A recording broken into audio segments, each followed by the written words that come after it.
அதான் பேசினார் ராஜ்மோகன் சார் அமைச்சர். இதுபோல் நாங்கள் உங்கள் மொழியிலே உங்களை விட அதிகமாக எங்களுக்கு பேச தெரியும், உங்கள் பாணியில் இன்னும் பேச தெரியாதுன்னு நினைக்காதீங்க. முதல்வர் பார்த்து நாங்கள் அமைதியாக இருக்கிறோம். இந்த பக்கம் பேச தெரியாமல் இல்லை. வெற்றி தலைவரின் கடைக்கன் பார்வைக்காக கட்டுப்பட்டு இதுவரை ஒழுக்கத்தோடு இருக்கிறோம், இனிமேலும் ஒழுக்கத்தோடு இருப்போம். எம்எல்ஏவான அந்த விஜய் தாமுவா அவர் நேற்று அங்கேருந்து கீழே வந்தது, அவர் இருக்கையை விட்டு ஓடி வந்தது. திமுக எம்எல்ஏ அடிக்க ஒன்று உண்மைதானா? அடிக்க ஓடினார்னு எப்படி நீங்கள் சொல்ல முடியும்? இல்லை, அதுதான் அவர் இருக்கையிலிருந்து ஆவேசமாக கீழே வந்தார். சிவசங்கரன் ஒரு முன்னாள் அமைச்சர் டிரான்ஸ்போர்ட்டில் இருந்தார். தேர்தலுக்கு முதல் நாள் பஸ்ஸே விடாமல் கிளாம்பாக்கத்துலேருந்து ஓடி போனவர் அவர்.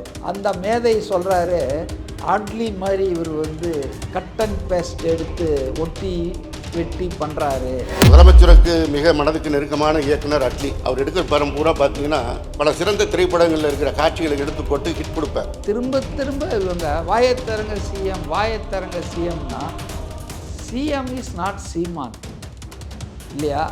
CM is a CM.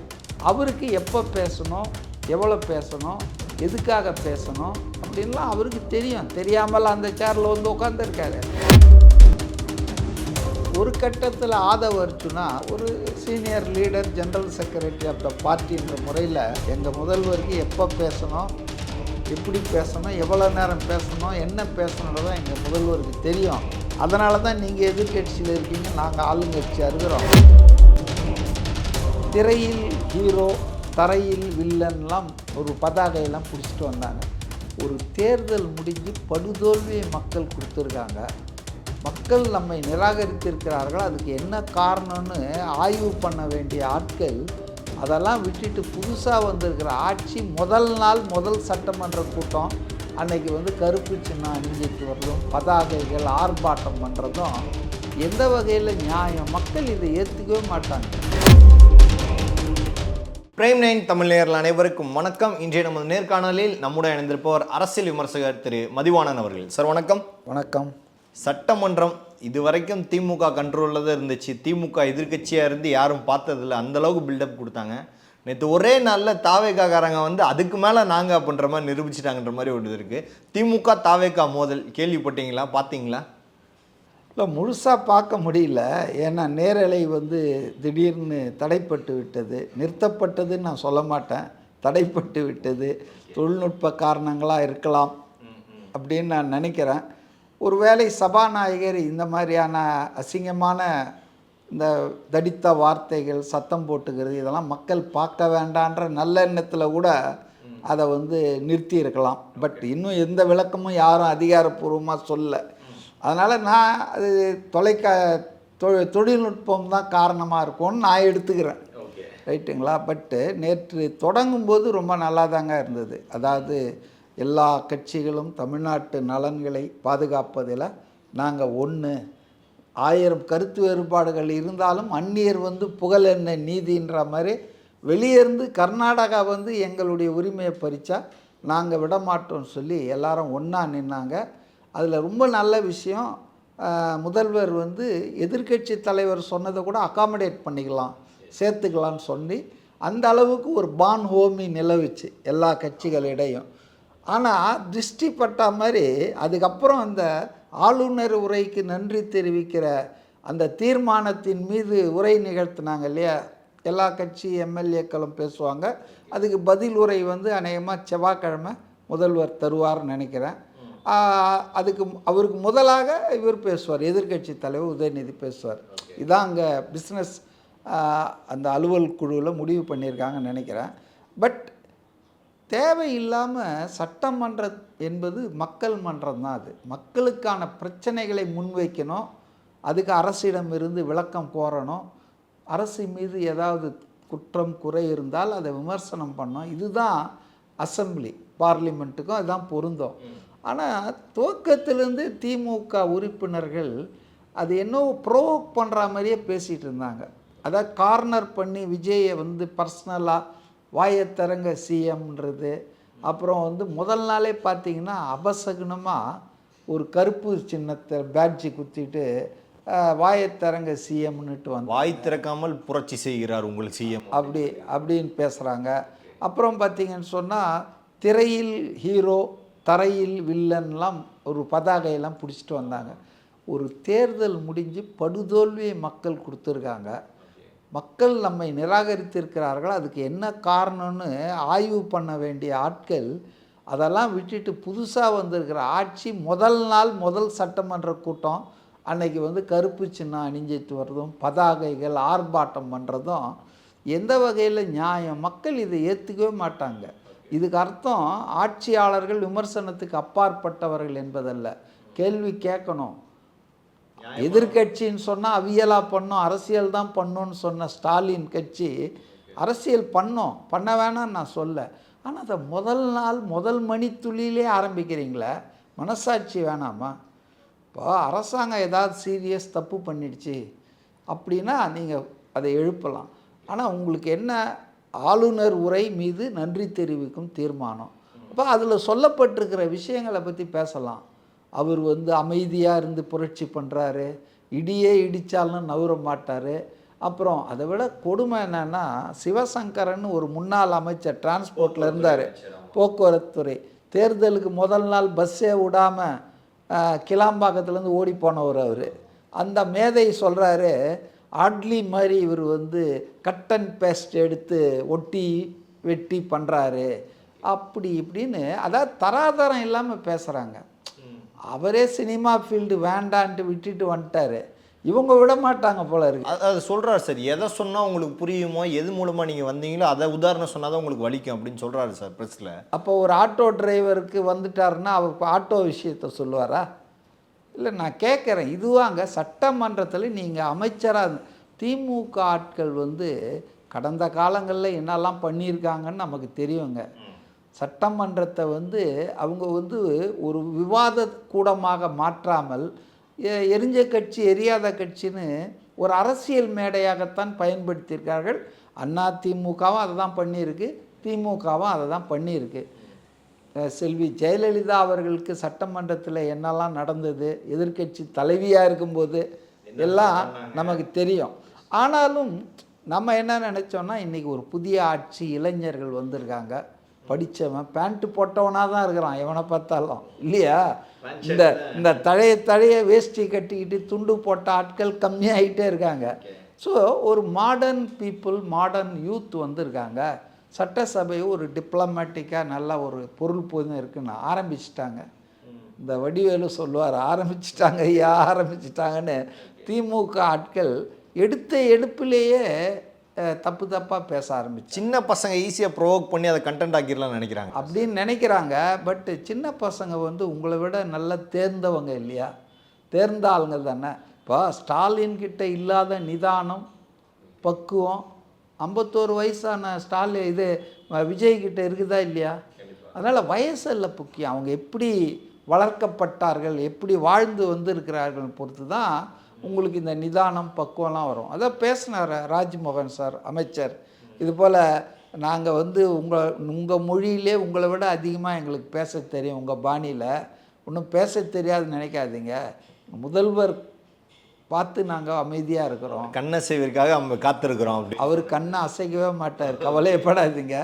அவருக்கு இதெல்லாம் பிடிக்காது. எனக்கு தகவல் என்னன்னா, அந்த அவங்க எம்எல்ஏவான அந்த விஜய் தாமுவா அவர் வந்து நேற்று அங்கேருந்து கீழே வந்தது, அவர் இருக்கையை விட்டு ஓடி வந்தது. திமுக எம்எல்ஏ அடிக்க ஒன்றும் உண்மைதானா? அடிக்க ஓடினார்னு எப்படி நீங்கள் சொல்ல முடியும்? இல்லை, அதுதான் அவர் இருக்கையிலிருந்து ஆவேசமாக கீழே வந்தார், ஓடி வந்தார்ன்றத அதை வந்து அவர் கண்டிச்சிருக்கார் முதல்வர். நீங்கள் இது மாதிரி பண்ணது சரியில்லை. இருக்கையில் உட்காந்து ஸ்பீக்கர்கிட்ட கை நீட்டி அனுமதி. ஆனால் பல விஷயம் என்னென்னா, அவங்க யாருக்குமே இன்னும் சட்டமன்ற எப்படி மரபுகள், எப்படி நடந்துக்கணும், எப்படி ரைஸ் பண்ணணும், இல்லை ஒரு எதிர்க்கட்சி உறுப்பினர் வந்து அவதூறாக பேசுகிறாருன்னா எப்படி அதுக்கு வந்து சபாநாயகருடைய கவனத்தை ஈர்ப்பது, இதெல்லாம் அவங்களுக்கு போக தாங்க தெரியும். வழக்கமாக நம்ம என்ன இப்படி பேசுறியா அப்படின்னு ஓடியாருவாங்கல்ல, அந்த மாதிரி வந்துட்டார். அவரும் ஒரு ஆட்டோ டிரைவராக இருந்து ஒரு சாமானிய மனுஷனையும் எம்எல்ஏவாக்கி இருக்குது விஜய் அலை. அது மாதிரி நிறைய பேர் இருக்காங்க. இங்கே இந்த பல்லவின்னு ஒரு எம்எல்ஏ, இதில் ஜெயிச்சாங்களா, திருவிக்கா நகரில். அது பல சாமானியர்கள் வந்திருக்காங்க. ஸோ அதெல்லாம் நம்ம புரிஞ்சிக்கணும். அது புரிஞ்சிக்காம அமைச்சராக இருந்தவருக்கே இந்த பக்குவம் இல்லையா, ரீல்ஸ்லாம் விடுறாரு அவர் பாட்டுன்னு. ஸோ அதனால் நேற்று வந்து இவர் ராஜ்மோகன் வந்து நிலைமையை சரி பண்ண அவர் இது தலையிட்டு பேசினார். கரெக்டாக அது ஒரு எச்சரிக்கையாக தான் பார்க்கணும். அவங்க எங்களுக்கும் பேச தெரியும், யாருக்கு இங்கே பேச தெரியாது, ஏன்னு கத்துறது இதெல்லாம். நல்ல வேலை நேரையில் இதை நிறுத்துந்து இருந்தாங்கன்னா, இதுக்காக நிறுத்தி இருந்தாங்கன்னா நான் சபாஷ் சொல்லுவேன். ஏன்னா இதை போய் மக்கள் இப்போ எல்லாரும் பார்க்க வர ஆரம்பிச்சிட்டாங்க. முந்தி மாதிரி வந்து டிஸ்இன்ட்ரெஸ்டடாக இருந்தது இல்லை, இப்போ அவ்வளோ வியூஸ். ஆமாம், அல்லுது ஏதோ ஒரு இந்த இது மாதிரி படத்தை பார்க்குற மாதிரி பார்க்குறாங்க சட்டம். ஸோ அதனால் வந்து சில மோசம் இப்போ குழந்தைங்கள்லாம் சில காட்சி கண்ணை மறைப்போம்ல, அந்த மாதிரி அதை தடை பண்ணியிருந்தால் கூட நான் தப்பாக நினச்சிக்க மாட்டேன். இதெல்லாம் காட்டி என்னத்தை கற்றுக்க போகிறாங்க இளைஞர்கள், மக்கள்? நீ வா போன்னு பேசி மக்கள் பிரச்சனையை கேளுங்க. இப்போ திரும்ப திரும்ப இவங்க வாயத்தரங்க சிஎம் வாயத்தரங்க சிஎம்னா, சிஎம் இஸ் நாட் சீமான் இல்லையா, சிஎம் இஸ் எ சிஎம். அவருக்கு எப்போ பேசணும், எவ்வளோ பேசணும், எதுக்காக பேசணும் அப்படின்லாம் அவருக்கு தெரியும். தெரியாமல் அந்த சேரில் வந்து உட்காந்துருக்காரு. So you must understand is responsibility. இப்போ காமராஜர் இருந்தார் முதல்வராக, இப்படி தான் பேசிகிட்டே இருந்தாரா? ஒரு மெம்பர் பேசுகிற அவங்களுக்கு முறையே தெரில. திமுக ஆட்கள் அனுபவம் வாய்ந்த ஆட்கள். ஆனால் சட்டமன்றத்தில் இந்த நன்றி தெரிவிக்கும் தீர்மானத்து மேலே அனைத்து சட்டசபை உறுப்பினர்களும் பேசிட்டு எதிர்க்கட்சி தலைவர் பேசின பிறகு பதில் உரை அல்லது தொகுப்புரைன்னு முதல்வர் சொல்லி முடிப்பார். இதுதானே மரபு. அப்போ அவர் செவ்வாய்க்கிழமை தானேங்க பேச முடியும். நீங்கள் எழுப்புகிற இந்த ஆஸ்டின் யாரோ ஒரு எம்எல்ஏ நாகர்கோயிலில் ரொம்ப மோசமாக பேசுகிறாரு, தனிப்பட்ட முறையில் விமர்சனம் பண்ணுறாரு. நீங்கள் முதலமைச்சரை விமர்சனம் பண்ணுங்கள், அந்த பதவி மக்கள் தந்த பதவி. ஆனால் நீங்கள் வந்து விஜய்ன்ற ஒரு தனி நபரை எல்லாம் விமர்சனம் பண்ணுறீங்க, அது எப்படி சரியாக இருக்க முடியும்? எங்கே சார் எல்லா எம்எல்ஏயும் தாவேக்கா திமுக எம்எல்ஏ எல்லாம் எழுந்திரிச்சு கத்த ஆரம்பிச்சது வந்து எந்த இடத்துல? குளத்தூரை பற்றி பேச ஆரம்பிச்சதே இவ்வளோ. அதாவதுங்க இவங்க பொறுமையாக தான் இருந்தாங்க ஒரு கட்டம் வரைக்கும். திமுக தாவேக்கா ஓகே, இவங்க தான் திமுக தான் பேசிக்கிட்டே இருக்காங்களே, ப்ரோவோக் பண்ணிக்கிட்டே இருக்காங்க. அப்போ வந்து ஒரு கட்டத்தில் ஆதவ அர்ஜுனா ஒரு senior leader, general secretary of the பார்ட்டின்ற முறையில் அவர் வந்து இதை பதில் ஏதாவது கொடுக்கணுன்றதுக்காக எழுந்து என்ன சொன்னார்னா, எப்பா வந்து நீங்கள் அவருக்கு தெரியும் எங்கள் முதல்வருக்கு எப்போ பேசணும், எப்படி பேசணும், எவ்வளோ நேரம் பேசணும், என்ன பேசணுன்றதான் எங்கள் முதல்வருக்கு தெரியும். அதனால தான் நீங்கள் எதிர்கட்சியில் இருக்கீங்க, நாங்கள் ஆளுங்கட்சியாக இருக்கிறோம். அவர் குளத்தூரில் போய் 5 நிமிஷம் தான் பேசினார், 5 நிமிஷம் தான் பேசினார். பார்த்தீங்கன்னார். அவ்வளோதான். இவங்களுக்கெல்லாம் அப்படியே பொத்துக்கிட்டு வந்துடுச்சு. அவங்க வந்து அவையில் இல்லாதவரை பற்றி இங்கே பேசக்கூடாது. அவர் அவையில் இல்லாதவர் யார் பேரையும் சொல்லவே இல்லையா. கொளத்தூர்ன்ற தொகுதி 234 ஒன்று தானங்க. நான் கொளத்தூர் பட்டா போட்டு வாங்கிட்டாரா ஸ்டாலின்னு நான் கேட்குறேன். 1000 விளக்கில் 2 வாட்டி தோற்ற பிறகு தானுங்க அவர் கொளத்தூருக்கு வந்தார். கொளத்தூரில் 3 வாட்டி ஜெயிச்சார், இப்போ தோத்துட்டார். எந்த தொகுதியும் யாருக்கும் சாஸ்வதம் இல்லை. அப்போ கொளத்தூர்னு சொல்லிவிட்டு அவையில் இல்லாதவரை பற்றி பேசுங்கன்னா, அவையில் இல்லாதவரை பற்றி இவர் சொல்லலையே. MK ஸ்டாலின்னோ MK ஸ்டாலின்னோ முத்துவேல கருணாநிதி ஸ்டாலின்ற வார்த்தையோ ஆதவ அர்ஜுனால வரலையே. தலைவர் சொன்னோன்னு எல்லாருக்கும் பொத்துக்கிட்டு வந்துருச்சு. கண்ணா பின்னான்னு கத்திக்கிட்டு ஏன்னா அப்போ அவ்வளோதான். அவங்க இளைஞர்களில் உங்களுக்கே ரத்தம் சுண்டுன்னு உங்களுக்கே இப்படி இருக்குதுன்னா இளம் ரத்தம் இல்லாது. அவங்க எல்லாம் 25 தான் எல்லாருமே. ஆவரேஜ் வயசு 41 தான் மந்திரி சபையில். எம்எல்ஏக்கள் 27 28 கூட இருக்குதுன்னு நினைக்கிறேன். ஸோ அதனால் வந்து அவங்க ஆவேசப்பட்டாங்க. என்னை கேட்டால் இதை தவிர்த்து இருக்கணும். திமுக ஆரம்பித்தது திமுக தாங்க. அவங்க தானேங்க ப்ரோவோக் பண்ணிகிட்டே இருக்காங்க. நான் என்ன சொல்கிறேன்னா, உங்களுக்கு விவாதம் பண்ணுறதுக்கு அனுமதி கொடுத்துருக்காங்க, உங்களுக்கு விவாதம் பண்ணுற நேரம் ஒதுக்கப்பட்டிருக்கு. பாரபட்சம் எதுவும் சபாநாயகர் காட்டல, எல்லாருக்கும் அவர் அனுமதிக்கிறாரு. ஆமாம், நீங்கள் அது மாதிரி பேச வேண்டியது தானே. பதிலை நீங்கள் எதிர்பார்க்கக்கூடாது. உடனே நீங்கள் பேசி முடிக்கிறதுக்கு முன்னால் அவர் சொல்லுவார். அது அந்த காலம். ஸ்டாலின் எழுந்து உடனே குறுக்கீடு செய்வது. முதல்வருக்கு அந்த உரிமை இருக்குது. இவர் அதை பயன்படுத்தலை. இவருக்கு நோட் பண்ணிகிட்டு இருக்காரு. பேட் ஒன்று வச்சுக்கிட்டு யார் யார் என்னென்ன பேசுகிறாங்க நோட் பண்ணுறாரு. He will prepare is reply and reply on the appointed date. அவருக்கு என்ன டேட்டில் சபாநாயகர் கொடுத்துருக்காரோ அதான மரபு. முதல்வர் வந்து கம்ப்ளீட்டாக பேசி முடிப்பார்ல. ரெண்டாவதுங்க, இப்போ எம்ஜிஆர் முதல்வராக இருந்தார், அவரை விட பாப்புலரான ஆள் யார் இப்போ? ஆனால் அவர் வந்து இந்த மாதிரிலாம் முதல்வர் மாதிரி பேசலாம் மாட்டார். அவை முன்னவர்னு சொல்லி விஆர் நெடுஞ்செழியன் நாவலர்னு சொல்லுவாங்கள்ல, அவரை வச்சுருந்தார். அவர் தான் எல்லாத்துக்கும் பதில் சொல்லுவார், ஆன் பிகாஃப் ஆஃப் சீஃப் மினிஸ்டர். அதனால் எம்ஜிஆருக்கு ஒன்றும் இல்லை, வாயத்திறங்க சிஎம்னு யாராவது அப்போ சொன்னாங்களா? இது ரொம்ப சீப் பாலிட்டிக்ஸ், டர்ட்டி பாலிட்டிக்ஸ் திமுககாரங்க பண்ணுறாங்க. உங்களுக்கு அவர் வாயை திறந்தா என்ன, வாயை திறக்கலானாங்க என்ன பதில் வேணும் அது கிடைக்குதா அரசு தரப்புலேருந்து? உங்களுக்கு சட்டசபையில் நீங்கள் வச்ச கேள்விக்கு விளக்கம் கிடைக்குதா இல்லையா பாருங்கள். அதை விட்டுட்டு இவங்க இப்போ எதிர்கட்சி தலைவர் என்ன பெரிய பேச்சாற்றல் மிகுந்தவரா? 12 பக்கம் படித்து கொடுத்துட்டு இருந்தார்ல கேனர் வாங்கி கேனர். இப்போ கூட தான் ஒரு 3 நிமிஷம் பேசுறதுக்கு 7 நிமிஷம் பார்த்துட்டே இருக்கிறாரு. ஸோ நான் என்ன சொல்கிறேன்னா, இது இளம் தலைமுறை, அந்த தலைமுறை முடிஞ்சது. மணிக்கணக்காக பேசிகிட்டு இருக்கிறது. அந்த தலைமுறையிலே துண்டு பேப்பர் வச்சுக்கிட்டு தான் ஸ்டாலின் பேசுவார். ஏற்கனவே எழுதி வேற கொடுத்துருவாங்க. நீங்கள் அடுத்த கேள்வி இதுதானேன்னு வேற கேட்பார் நிருபர்களை. ஸோ அதனால் அவரை சிறுமைப்படுத்துவதாக நான் சொல்ல, அவருக்கு முடிஞ்சது அவ்வளோதான். அதுபோல் விஜய் வந்து பெரிய பேச்சில் அப்படியே வீச்சிட்டாருன்னா எரிமலை அப்படிலாம் கிடையாது. அவர் ஒரு நாகரிகமாக பேசக்கூடிய, பண்பாடோடு அவர் பதில் சொல்ல வேண்டிய இடத்துல பதில் கொடுப்பாரு. இது ஒரு மேடை இல்லை, பட்டிமன்றம் இல்லை, சட்டமன்றம். அதுவே திமுக ஆளுங்களுக்கு தெரியல. நான் பேசிட்டேன், அவர் பதில் சொல்லலையேன்னா அவர் சொல்ல வேண்டிய நேரத்தில் தான்ப்பா சொல்லுவார்.